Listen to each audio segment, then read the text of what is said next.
Hello and welcome everyone to episode 58 of One Piece at a Time, the One Piece read-through podcast where we read and discuss 5 chapters of the One Piece manga each and every week.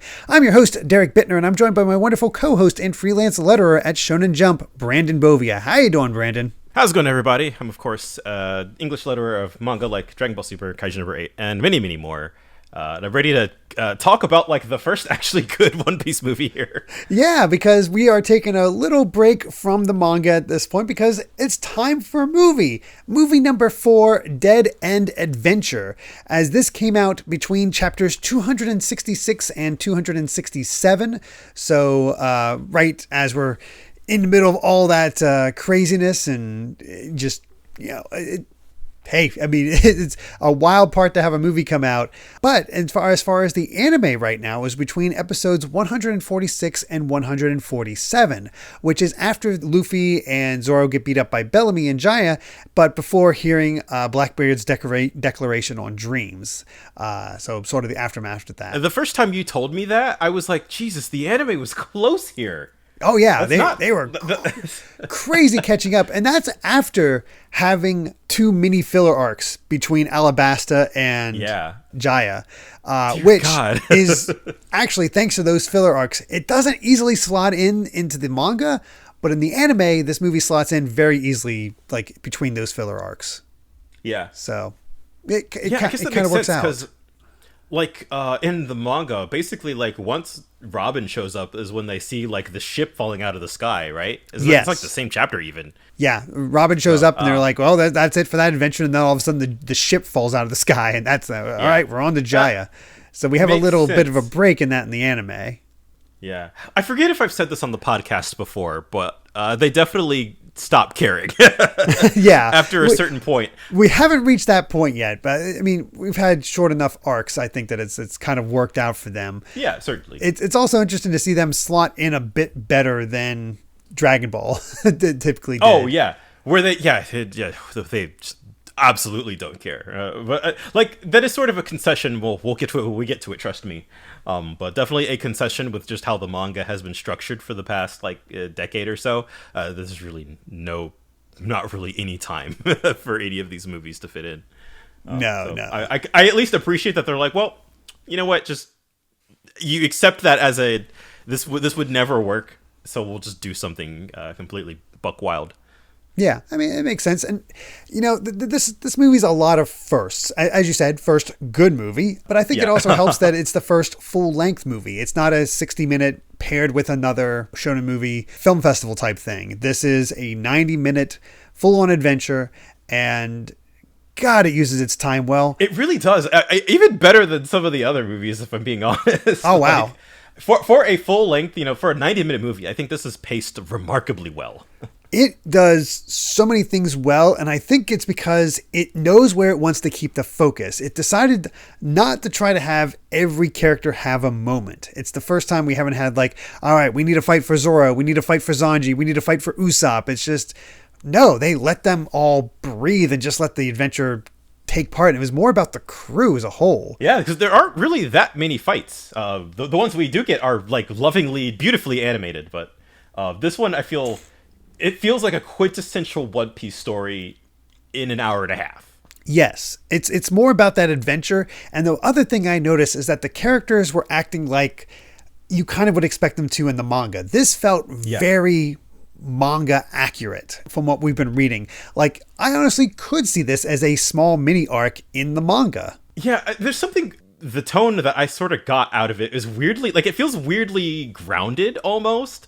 Their takes on the characters, or I guess they're not as exaggerated as some other kind of like side media, and I think that's a vibe that I really, really appreciate from this movie. Is that it does feel like it's not like we have to explain every character's gimmick at every waking moment. Right. I mean, we got that sense just from the One Piece Odyssey game and just that little demo experience, and it shows like a confidence in the characters that just let them be characters. and not have to go down to their bare minimum. Like, okay, this is what their whole shtick is, which is fantastic. Because it's 90 minutes, we're not going to be going over every little single thing like we did in the first two movies. But we also don't have to complain all the time like we did with the third movie. Yeah. Basically, the basic setup for this is the crew has arrived on a island. I forget the name of the island at this point, but they hear about a secret race between pirates known as the Dead End Competition. And running low on cash and Luffy smelling adventure, of course, they set out to join up with it. But then they learn of the favorite of the race is a Captain Gasparde, who was actually formerly a Marine and has since become a pirate for his own reasons. And, a lot of it's about the race itself, the competition about that, and Gasparde as a character, as well as two side characters that are on his crew that you learn more about.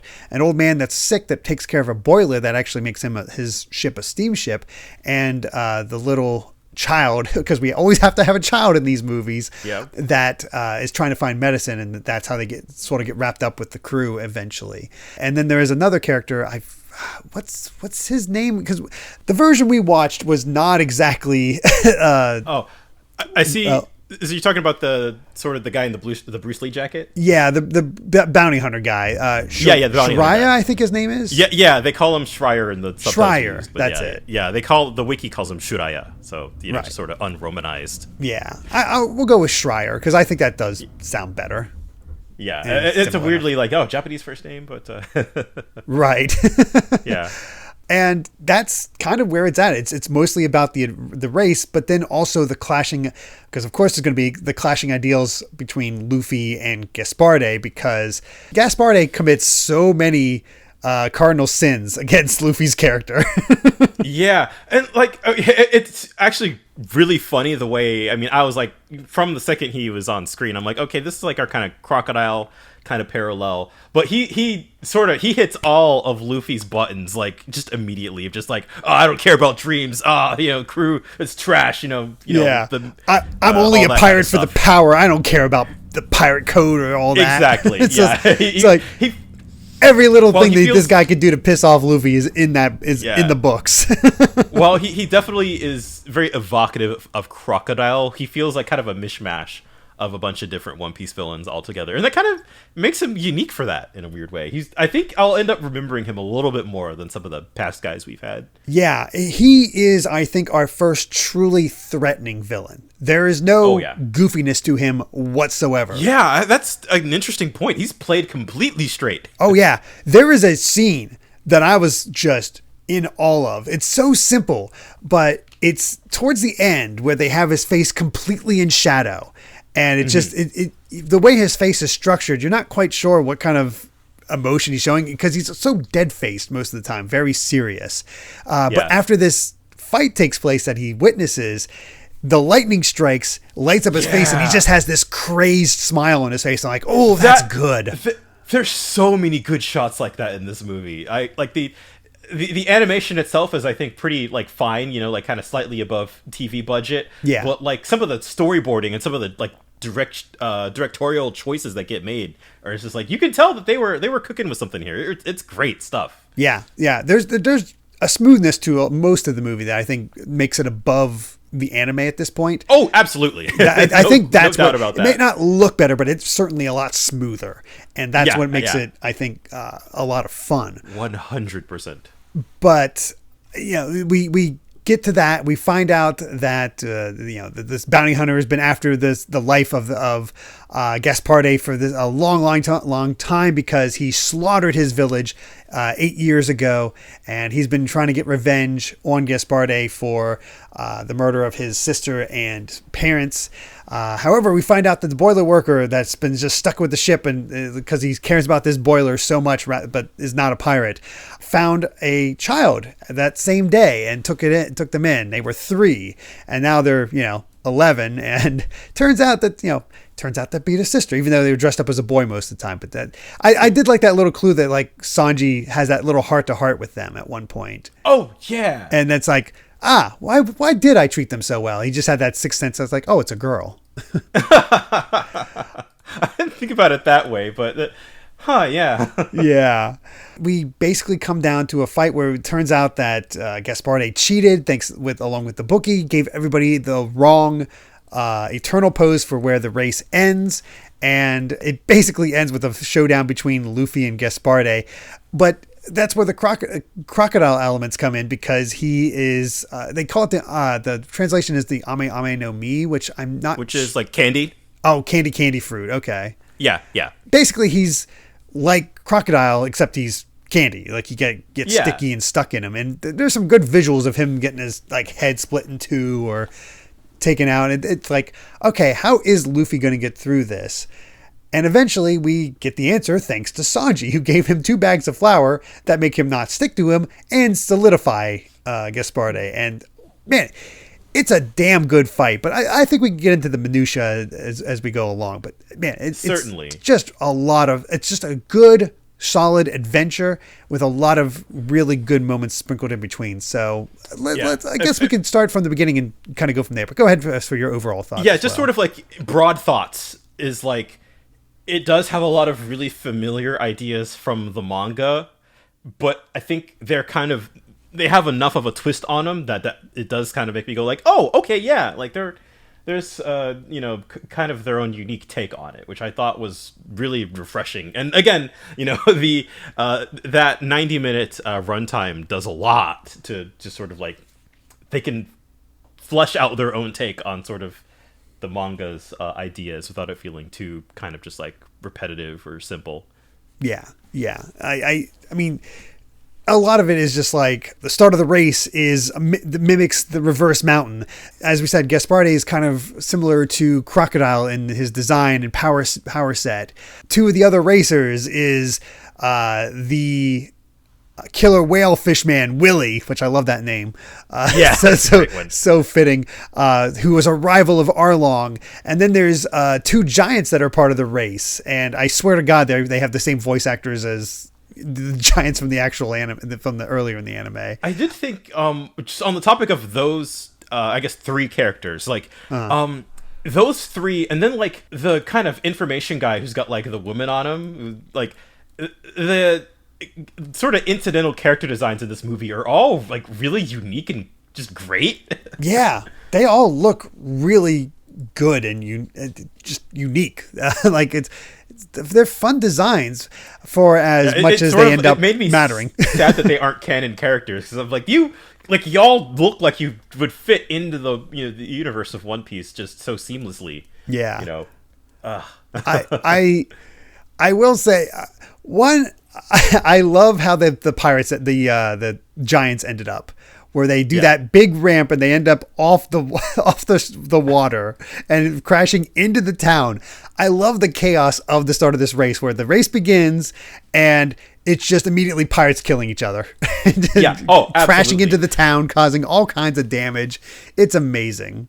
How would I put it? Like, we were talking about how this movie kind of sets the tone, or kind of, there are ideas that get established here that get used later. Like, there's a One Piece film way later that kind of has its own take on like the pirate race sort of thing. That ends up being a little more than what happens here, but just like the concept that I love the sort of the anime team kind of taking concepts from the manga and running with them, because up to this point, at least, like sort of how the world of pirates really functions, I feel like isn't something that you see a whole lot of, not in the same way, at least. No. So the idea that you would have like a race, you would have multiple pirate crews all coming to the same place, to have a little bit of competition and to sort of see how that plays out. Like, it feels very evocative of the original manga, but like I love seeing them try their own ideas here and having the time.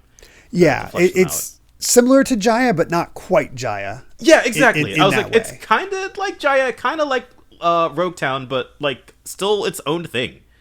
Yeah, And I like the fact that there are some pirate crews that are willing to enter this race and risk your life for the money, which is, the whole reason they're getting into it is it's a 300 million berry prize. So of course Nami wants to enter. And actually, talking about like the pirates and the world building, can we talk about that crazy like 3D tracking shot at the beginning of the movie? Oh yeah, we have to take it. It's not fantastically animated, but it is impressive for its time.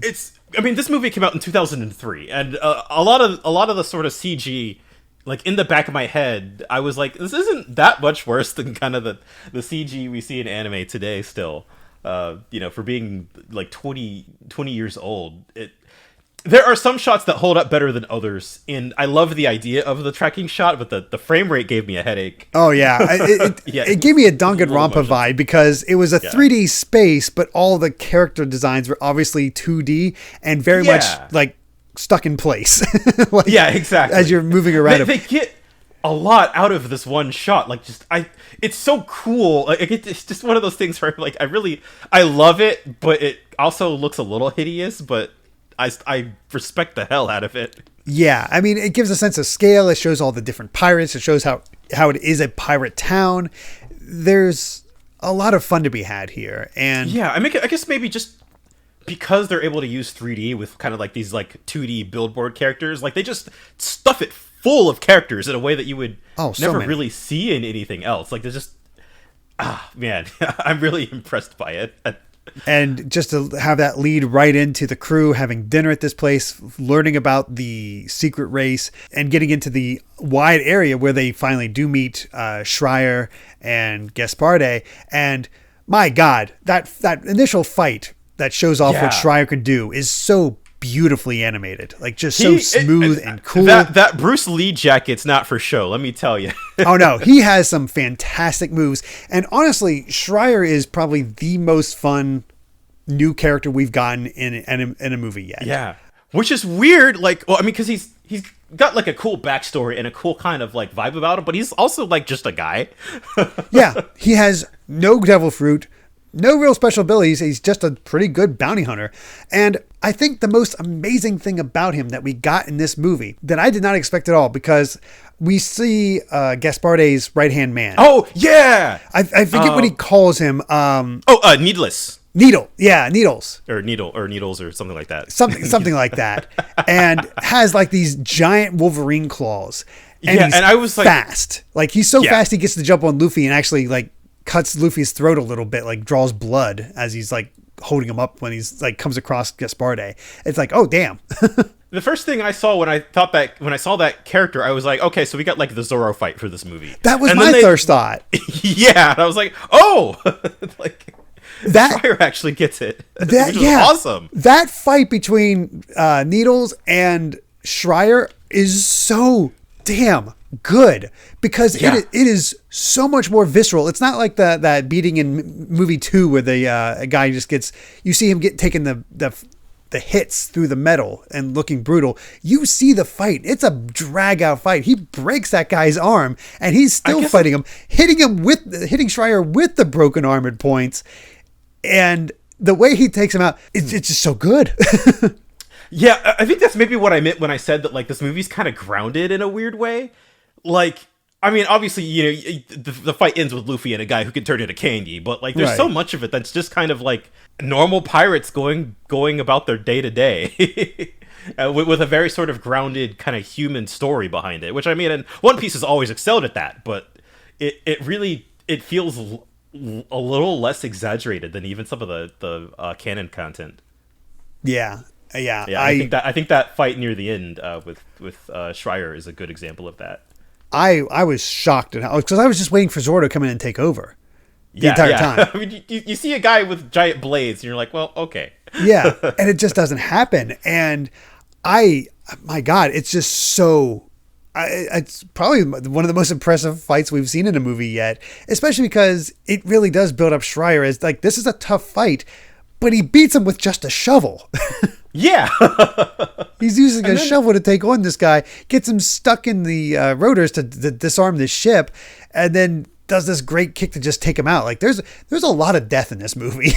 Yeah, and isn't that like, that's all the other cool thing, is the way that he takes him out is sort of building onto sort of the next part of the story, which was just it was brilliant. Like the way that the fight wasn't just like like okay, now the story has to stop and we have to do our thing, but yeah, it weaves into the next part so naturally. Yeah, he had to take out needless whatever in order to get the Gaspardi, but he's already worn out after this fight. And then good on the movie. They did not give a hint of what Gaspardi was capable of as far as his devil fruit. He said he had a devil fruit. It comes completely out of nowhere. You don't see it until we get that initial hit from Schreier that shows the candy fruit where he's like liquid candy. Yeah, God, the candy body horror is man good. In fact, it's all green and whatnot. It's kind of wild. The other great thing, very minor but kind of brilliant, it's like, because one of the other things that happens is that during the race, and there's a lot of fun little mini fights and things happening, the pirates blowing each other up, just shenanigans abounding throughout that entire thing. But you realize that Gaspardi rigged the race along with the bookie and gave everybody a log post that actually goes to a marine stronghold, which I'm looking on the wiki here. Actually, it turns out that I forgot it's Navarre, something like that. Basically, the location, Navarone, the location of the G8 arc, filler arc later on. Wait, oh my God, what? Yeah. So they had a little hint to their post Skypiea filler in this, so that's kind of neat. And that makes sense because that's where they. Yeah. Oh, that's so cool. It's actually kind of brilliant in that way. Yeah. But they lead all the other pirates to that marine base, and the Marines are like, well, they're coming here. We're just going to blow them up. And the Luffy's crew is lagging behind. They're like, oh, crap, that's happening. And they find out, it's like, oh, crap, he screwed us. We need to find him. And earlier we'd seen Willie had realized, like, Gaspardi is going off course and away from everybody. I'm going to follow him and see what's up. And unfortunately, we don't see the fight between Willie and Gaspardi. Willie gets taken care of off screen. We don't even see any corpse or anything like that. He's just gone, which I think is a little bit of a shame that we don't get to see that, at least like the wreckage of his ship or anything like that. But it's not a huge deal. But the way the Straw Hats find him is like, oh, we'll just follow Chopper's nose. And I'm like, well, that can't make any sense. And even they're like, well, that doesn't make any sense. Oh yeah, what is it? Even Usopp's like, it worked. Yeah, it worked. And guess why? Because he smells like candy. Oh. It's very subtle. Oh, wow. Oh, man, I love that aspect of it. There's My little assumption things. was because of the little girl, but like that also makes sense too. Like because the scent wouldn't be that, like it was in the rain. Like I figured it would have to be strong enough that like Chopper's senses would still have to get through, and it is sort of like okay, we just need to get them from point A to point B, but like it's not like a complete ass pull either. No. You mentioned before how the little girl, I think they call her Badger in this, in our sub. You get some real pathos out of this kid character. I think that helps it a lot because she's desperate to help her grandfather, not the person who found her and took care of her all these years. She just calls him her grandfather, who's very sick, still working on the boiler, not wanting to stop. And Gaspardi says he's not part of the crew. He's like, oh, I'm not going to help him. I'm not going to do anything for him. So she gets a gun and goes off into the island in order to try to find a pirate to take down so she can get their bounty and pay for a doctor to take a look at him. And of course she chooses the Straw Hats because, well, they look the weakest. They look weak. Thanks to the Going Merry. And I loved all of the interactions with the Straw Hats and Badger. Like they kind of come off as like legit intimidating at parts. They do. Like they're like, oh, you need to be a lot more confident if you're going to do this, pull this off. And they disarmed her from the gun because they found it as a stowaway in the bathroom. And Zoro's like, oh, okay, you're there, and like attacks her and like accidentally knocks her out, not realizing it's a kid. Yeah. So I was like, oh, whoops. I even love that they kind of rib Zoro for that. It's pretty funny.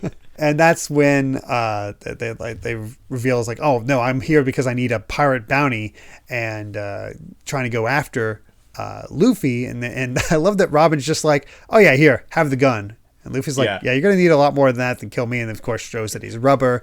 Doesn't do it. I love that they're all in on the bit. Yeah, they just know. They're not even afraid.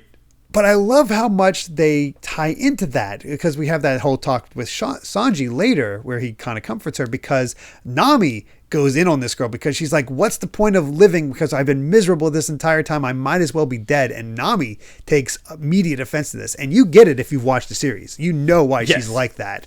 And Sanji spells that out for people who may not have watched the series or just there, just to have some context for moviegoers. Yeah, it's a really little thing too, but just sort of the way that kind of like, sort of in the canon material, like that the character's own trauma can be kind of utilized is kind of an icky way to put it, but like they're aware of it, and it informs kind of the way that they react to things. And so while all this is going down, I was like, yeah, Nami would hate, be like, somebody being like, life doesn't matter, just kill me now. And then just like, I loved that little talk that she had with Sanji, because it's like, yeah, all of us have kind of been through some rough stuff, but just sort of like, that's the way that sort of they use the Straw Hats as a way to kind of like to develop Badger as a character. Right. It strengthens to have them as a with each character, because it's only like the smallest like little hints of like something else going on. Like it's like 30 seconds at most until we get a proper introduction of Badger's mission to go kill a pirate. They don't get a lot. I think that also works to its advantage, is that the kid does not take over a lot of it. Like the kid is there, adds some context, adds some pathos to the movie, but is not like the cornerstone like we've seen in the past. Exactly. And all of the new characters are all balanced in a really smart way. Yeah, absolutely. I'd even thought that the sort of the grandpa old man character at the beginning of the movie, I was like, they kind of, like Badger kind of goes off on her own, and I'm like, well, they didn't really establish kind of the grandpa character, so I was like, I'm not really interested to see where this goes yet. But they smartly kind of save all of his development for like the very end of the movie, because getting into all the stuff with him and like the furnace and all of that, it is just, I don't know. I thought the way that they balanced between the old man and Schreier and Badger was just like, here are three original movie characters that like are all kind of interesting in their own ways, but they don't dwell too much on any of them. Right. And I think you mentioned the pacing. I think it's because there's such a good buildup of stakes. We get the secret meeting. We get the fun little fight that shows off what Schreier is capable of, and this kind of rivalry with Luffy, because Luffy was stealing everybody's food, which is always hilarious. We get this sort of introduction to Gasparde and Needles or Needless, and a setup of these characters, and it's always keeping you interested. And then you get into the race itself, how it all begins, that the mystery of that, and then actually having the ship go up the mountain again, the celebration of the parade. I like the little note that like, oh look, they're cheering for us, they want us to win, and like, hey, don't screw up my bet. Lose, you punks. There's fun little details like that.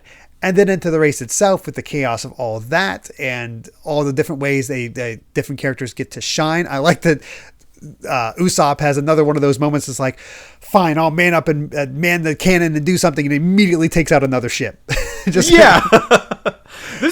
think there's another bit like that later on too, where like Usopp just kind of like fires like just a quick shot, and then it like it lands, and he's like, oh god. Okay, I did my thing, did better than I thought. You guys take over. All right, you do it. Yeah, and it, again, and that some other material, I think it's really easy to let even the Straw Hats' own gimmicks kind of overstay their welcome, and I really love how they were able to with Usopp. They understand it. Like, he's the scaredy cat, and they let him get a couple of W's, and it makes for some great humor, and they don't dwell on it. And Chopper is nowhere near the scaredy cat he was in the last movie, and is a proper doctor for most of the time. You're using him as a doctor in this, and that's really good. He's even better characterized than he is in Skypiea, if I'm being honest. Really. He just feels like part of the crew. It's really refreshing. Certainly. The other thing that really stands out to me about the first part of the race, when they're all going down the mountain and fighting each other initially, is they get launched up into the air because they can't quite turn quite right. So they use Luffy's Gum balloon to launch the ship away from danger. But then Robin spawns thousands of her arms to make this giant arm to like pull themselves back on course and land back in the water. And that's when I was like, this is what I was thinking of when I saw that thing from Oda in his SBS saying it like she's able to spawn this many limbs. Like this is not possible canon. I'm pretty sure. I was gonna say, I was like, I don't know if we ever. Definitely hadn't spawned that many arms at this point in the manga. So I was like, oh. But like, was still really impressed. Again, talking about like original ideas, the way that they're able to use Luffy's Gum Gum balloon to kind of have him like roll the ship, like that's just stuff like that. I really get excited about because it's just new. Yeah, it's not recycling the manga. And in the case of Robin, that's really the only major thing she gets to do physically. She gives some backstory on like, oh yeah, I have heard of this thanks to my old pirate crew I was a part of. She'll do that in the movies a lot. Yeah, it's just one of those things where, again, the confidence of not having to have every character do everything or do one big thing, just let them work as a unit, I think plays to the strengths. And I think Nami really gets to stand out because of that, because of the whole navigation aspect. Yeah, right at the end of the movie. I didn't think like it's nothing new necessarily, but I think just the urgency of it is what really sold me on it. Yeah. Although I just thought of this, speaking of Nami and Robin, not as bad as it could be, but Robin's shirt is like basically I don't know clothes terms. Basically, it's like a bustier, except with the just to show off all the cleavage. It feels like a color swap of her Alabasta outfit without the coat. Yeah, a little bit. She's got like the hat and stuff too. Yeah, and of course, there's definitely a few shots of Nami where you're just like, all right, I'm over here talking like, wow, the camera angles are great. Yeah. Like when she's talking to the bartender, figuring out about the race, it's like, obviously the first one's on purpose where she's just showing off the cleavage to try to subtly get some, like, help me out here type thing. I kind of like that it doesn't work, though. Yeah, no, this guy is completely unfazed. But then it's like, okay, here's some cheesecake for the audience when they show like just behind, because she's wearing shorts, and it's just like right up her butt. it'll only get worse. Oh, I know. I know we're in for some stuff as we get into later movies. It should be interesting. But honestly, that's really it. As far as like, they don't really overstay their welcome outside of that. It's like, here you go. Here's your one. This is for you, Oda. Maybe it just sort of in all respects, this movie feels like it's showing so much restraint with, the material that they're working with. Yeah, that's a good way to put it. Yeah, again, like I keep going back to that word. Like it feels so grounded and so natural. Yeah. So we have the whole ramp up to the race and all that stuff, and we get out into the open. We have a small fight with another pirate, nothing too major or anything like that, just to have a little bit of action as well, have some fun situations. But once they find out they were led the wrong way and they need to get back to it, my God, the ramp up of Schreier telling his backstory, getting the whole setup of his whole deal, him taking the shovel right into that fight with Needles and taking out Needles, and then going into the fight against Gaspard with him. And again, it is brutal watching him get just myrtleized basically by Gaspard. And then Luffy shows up. The others, of course, try to help the grandpa and everybody else and getting things all set. And the ramp up of this where Schreier's like, no, I want to still fight. And Luffy's like, no, you're sit down, and just punches him aside. Yeah. I think the final fight might be the part that benefits from the longer runtime the most. Because it is straight up just like the last act of the movie, it feels like. And it really has that proper ramp up and is given the time to breathe. Mm-hmm. And it feels like a really kind of satisfying final act because of that.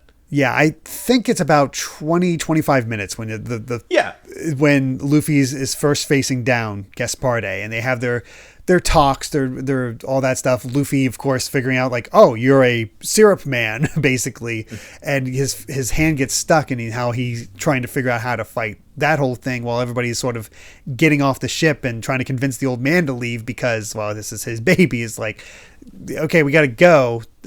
Idea, but then ramping it up as well because Luffy's hat falls off during his escape, lands near to Gaspard. It's like, oh yeah, you said this was your treasure. Has to mess with the hat. Has to mess with the hat. That might be the most damage I've ever seen the Straw Hat take. Like, it is just kind of ripped right down the middle. Oh yeah, it's poked through the top and then ripped down on one of the sides, so it's like barely hanging on together by that point. But if you want to set Luffy off, that'll absolutely do it. But it also causes this thing is like, how do we beat him? Like how does Luffy get past this point? But then there's the ramp up because the weather's getting worse, and it turns out this is an area that's well known for typhoons. It's like, oh, there's a typhoon headed right here. So now all of a sudden there's a ticking clock on top of this where Luffy has to beat him as the typhoon is approaching, and everybody else is basically like, well, he says to go, we have to go. But before that, Sanji getting his time to shine, even though he didn't get much of a fight or anything, outside of like that one crew that they take care of no problem. He's the one that's like, a syrup man, huh? Let me go find something real quick. And he comes back with 2 sacks of flour that he gives it to Luffy. Doesn't tell him what they are. It's just like, here, hold these. Yeah. And again, it's really, it feels like everybody kind of gets like, it isn't even like, oh, everybody has to get a fight. Everybody has to show off their gimmick. It's really natural ways to kind of have everybody contribute. And just, even something as simple of, Sanji being the one to most being like, oh yeah, flour, he's the chef. Yeah. And he's it's also little shown, things like that I really, really love. Ever since he was introduced into Baratie, he's always shown a little bit more concern about Luffy in his fights. Yeah. So it makes sense that he would also go that little extra step to try to help him out and get that win. Then you have the whole thing in the boiler, the old man setting the boiler to explode so he can take out Gaspard. And it's like, okay, this thing's going to explode. The typhoon is coming. Luffy's in this fight, and it's just a perfect ramp up, I gotta say. Yeah, I definitely wanted to point out the detail that I love that the storm is getting worse as their fight goes on, and I love that small little detail of just like the sort of that final set piece becoming more and more kind of frantic and dramatic. They're able to do a lot with it. Yeah, it is. It's very entertaining. It makes, as soon as you see the flowers, like, oh yeah, that makes sense. That's how you would actually fight him and beat him. And sure enough, Luffy gets some good hits on him thanks to that. But that final showdown between the two, where I was immediately reminded of Don Krieg? Don Krieg. Reminded me of Don Krieg, where he's like coming at him with the jelly hardened into spikes all around him, and Luffy going for the bazooka and just still blasting him away despite the spikes. And very Don Krieg-ish of that whole thing. It's but with the extra fun of just launching him into the typhoon, like Gasparde's dead. He's yeet. It's definitely another small thing that is also very evocative of the manga, is that like that the flower isn't like the silver bullet, Mm-hmm. It's basically, they use the, like in a lot of fights in the manga, it's sort of like you figure out the solution to their gimmick, and then like the fight continues, and it's kind of bringing back balance instead of putting Luffy on the back foot. Yeah. It's like Luffy's no longer sticking to Gaspard every time he punches him. He's now able to... But you still got to finish him off. Get those hits. But then he's like, oh, hey, put flour on you. Now you're hardened a bit. Now I can punch the hell out of you. Yeah. And he's still, like, with that... with that last Gum Gum Bazooka against the spikes, like, he's still, like, it's maybe not quite as bloody as the Don Krieg one, but you see it bruised, and you're like, ooh. Oh, yeah. By the end of this fight, Luffy has a hole in his, like, the side of his stomach, and his hands are all punctured up, but he gets his win, of course. It's just really good. And then we get the fun of... In the aftermath, it turns out that Schreier was the one... Actually, no, it was the old man who survived it. Got the one lifeboat that Gaspard was going to take after finishing off Luffy, if he finished off Luffy, to save both Schreier and Luffy. And then you find out Schreier rescued Luffy's hat. And get this the reunion between siblings as they've learned about each other and whatnot. So that was, a nice little wrap up. And of course, we can't let... the Straw Hats have any nice thing, because they were about to reach the place where everybody's the real end of the race. Every other pirate ship has been taken out at this point, so they're the only ones left. Yep. And they're about to claim their prize and land and be all set to go, and the Marines show up and they have to run. Yeah. Of course. Which, I mean, of course, being a movie, you can't upset the status quo too much. No. But and any good One Piece arc has to end with an escape, basically. So Yeah. I thought it was fun. No, it's definitely fun, and it has another sense of a lot of the other arcs where these pirates did good things for us, yet they're getting chased off by the Marines, and they're like, Yep. we're pirates. It's the way it goes. Never fully the heroes, thanks to their outlaw status. And I love this movie. I remember liking it, and I love that it holds up. This was definitely, one of the first movies I went to watch after getting caught up with the manga. I only watched it once, and it was like 10 years ago, and it didn't stick out in my mind. I thought it was all right, but I feel like I have a much greater appreciation for it now. Especially in the context of the first 3 movies, this just completely is just head and shoulders above it. Oh yes. It is just it's so good. And I'm very curious if movie 5 is better than I remember. The thing is, I don't remember 5 being bad. I just don't remember much of it. Yeah, I've never seen it.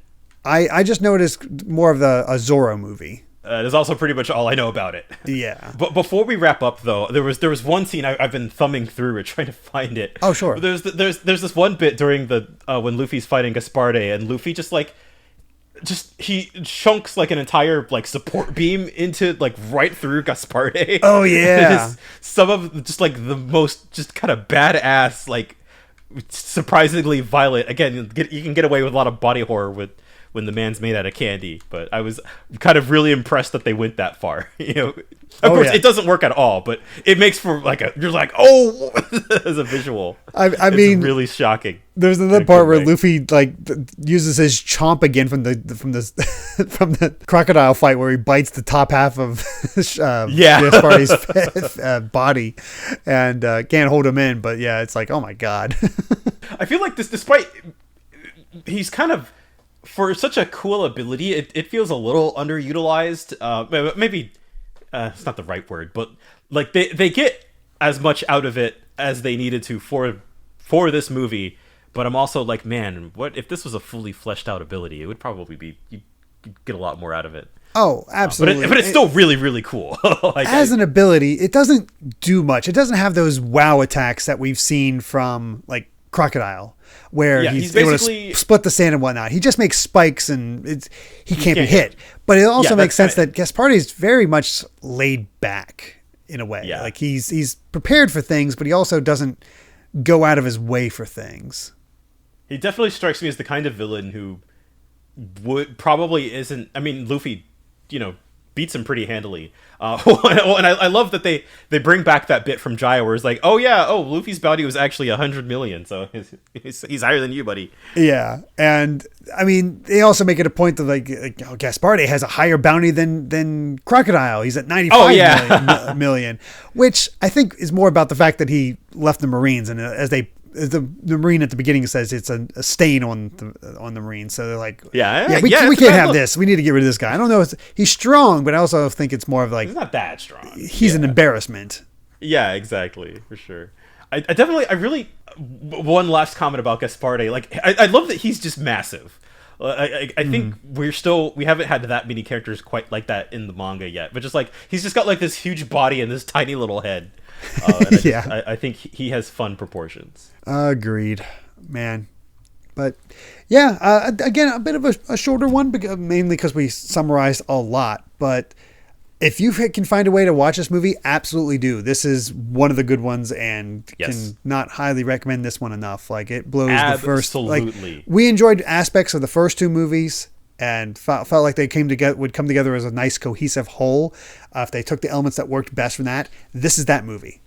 Yes, this movie takes that. It's got the action, it's got the adventure, it's got the drama. It hits all the right notes. I'm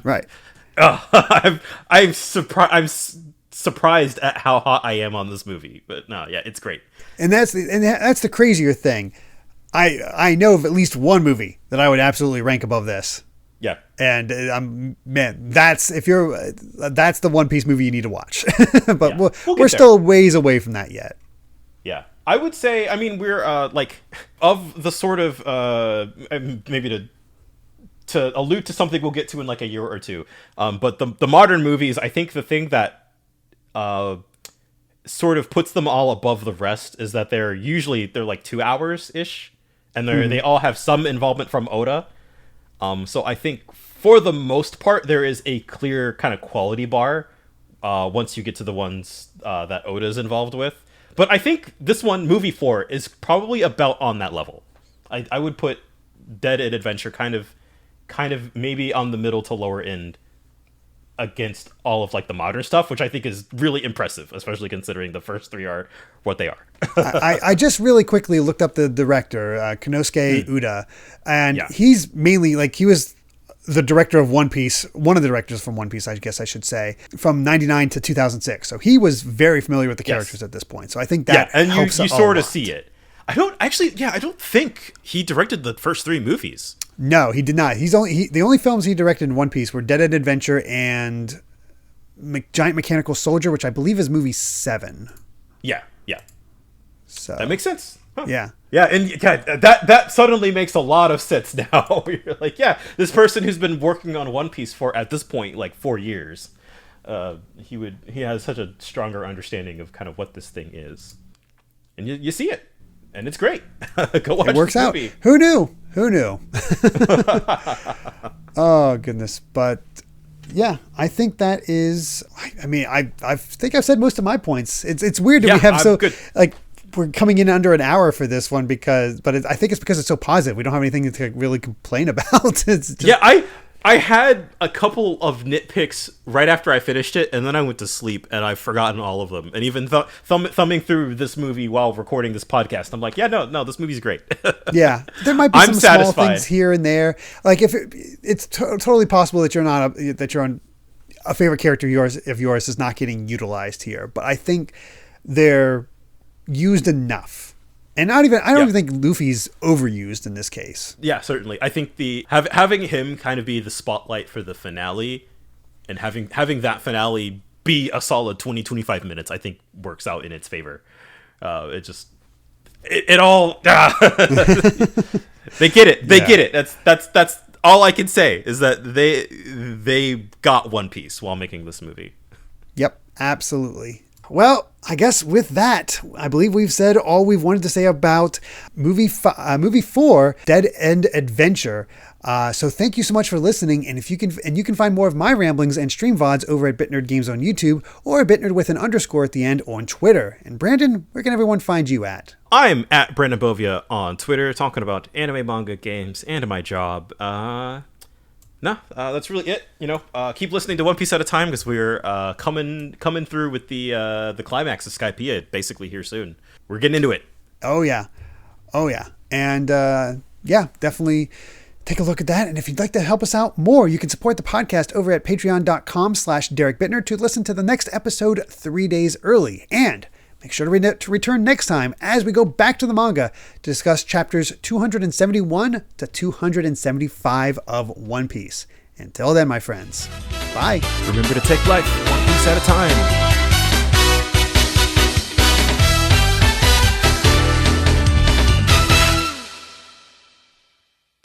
きちんと最後まで付き合ってもらうぜ、将軍様よ。そういうのをバカって言うんだ。